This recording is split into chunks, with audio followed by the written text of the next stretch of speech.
And we wait. Here we go. Hey, good morning, everybody. Shane here from the Brookings Home Team, powered by Century 21, and Andrew here from Dacotabank. It is 8:15. It is Monday morning. That means Monday morning mortgage tip. And again, once again, it's not a holiday, so yay for Andrew. Yes. And not having to do it on a Tuesday. But as usual, guys, I'll have Andrew's information on the top, on the bottom, on the sides, wherever your device allows you to see it. But we'll let him talk about the tip that he has for us today and kind of go from there. So take it away. Thank you, Shane, for having me. Today I'm going to talk about employment. So in order to pay back the house, you got to have some sort of income to repay it. Oh, really? Right? One thing that we see a lot of times is maybe you're starting a new job and you think, hey, I'm not able to afford a house because I'm not on the job yet. I don't have a pay stub. We do have the ability to use what we call a new employment offer contract. So if you get that contract from your employer, bring it into your lender, we can look at that and we can actually qualify you based upon that assumption that you're going to be making this amount of money.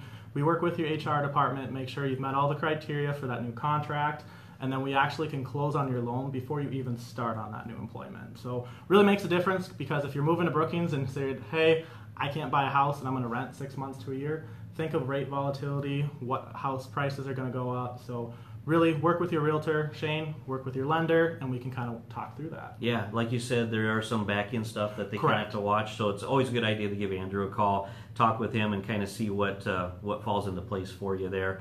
And we were talking off camera with South Dakota State University here with the professors and things like that coming in.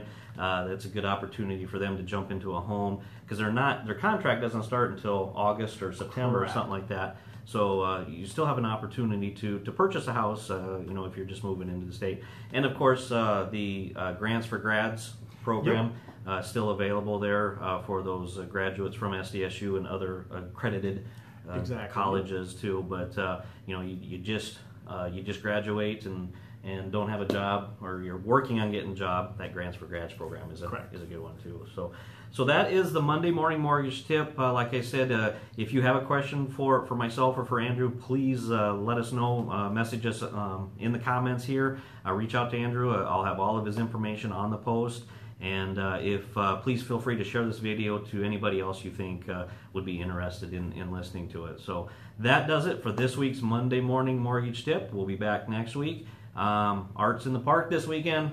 Yep. We're going to grow by leaps and bounds population-wise, 20,000 plus people. So if you're coming to Brookings next weekend, look us up. We'll be happy to talk to you. So, all right, guys, have a great week. We'll talk to you later. Thanks.